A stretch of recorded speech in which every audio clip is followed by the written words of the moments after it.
Buen día, soy Ana Milena Celis Rodríguez, estudiante del programa de Ingeniería Industrial de la Universidad Nacional Abierta y a Distancia, CEAD Acasías. Les enseño mi cédula, mi identificación. Procedemos con el desarrollo de la actividad 1 con los conceptos fundamentales en física electrónica.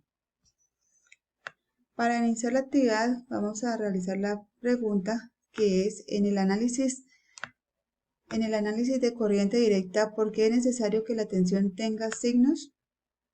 Vamos a definir los siguientes conceptos. ¿Qué es carga eléctrica? Su unidad en el sistema internacional es el coulombo, cuyo símbolo es una C.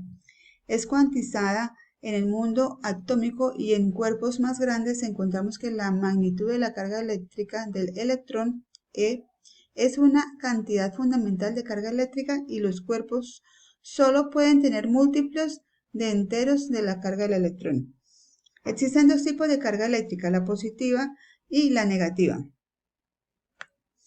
En la materia del universo, por lo general, es eléctricamente neutra, es decir, que la suma de las cargas eléctricas positivas es igual a la suma de cargas eléctricas negativas, de tal forma que la carga neta es cero. Dos cargas eléctricas pueden repelerse si son del mismo signo y atraerse si son de signos opuestos. La medida de este efecto es llamada la fuerza de Coulomb entre las cargas eléctricas. La corriente eléctrica mide el número de cargas eléctricas que fluyen en un intervalo de tiempo. Su unidad en el sistema internacional es el ampere o amperio, cuyo símbolo es una A. El ampere es una cantidad elemental del sistema internacional. El coulombo se expresa como aparece por segundo. La corriente en un segmento de material volumen, área transversal, que es A, número de portadores de carga y la velocidad deriva. La corriente eléctrica puede ser positiva o negativa. La tensión o voltaje. Su unidad en el sistema internacional es el volt, cuyo símbolo es una V. Un volt es igual a un joule dividido en un coulombo. La tensión o voltaje o potencial eléctrico es una medida de la energía potencial del sistema.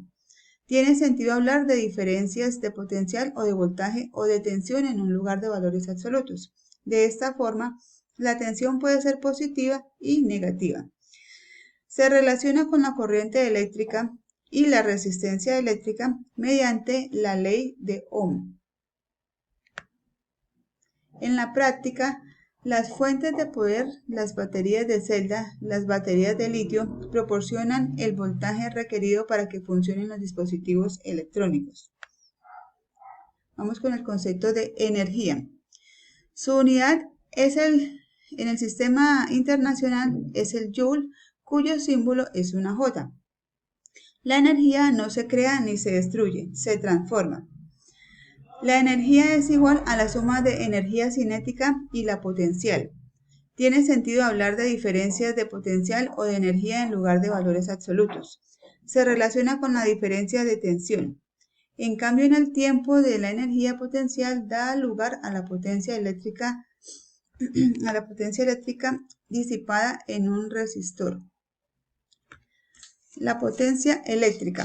La potencia eléctrica es la relación de paso de energía de un flujo por unidad de tiempo, es decir, la cantidad de energía entregada o absorbida por un elemento en un tiempo determinado. La unidad en el sistema internacional es el vatio o watt y se identifica con el símbolo que es una W. Un watt es igual a un joule dividido en un segundo. Vamos a dar respuesta a la pregunta que dimos al inicio de esta pequeña sustentación. La respuesta es necesario debido a que según la dirección de la corriente que pasa por los bornes de la fuente de tensión de corrida directa, se puede decir si hubo caída o subida de voltaje por el dispositivo. Comprender mal los signos de la tensión puede llevar a accidentes. Por ejemplo, la recarga de la batería de un vehículo mediante otra batería, la unión debe ir negro con negro, o sea, hace referencia a los cables, debe ir negro con negro y rojo con rojo. Si se intercambian puede producir un corto y la descarga de las dos baterías. Muchísimas gracias por su atención.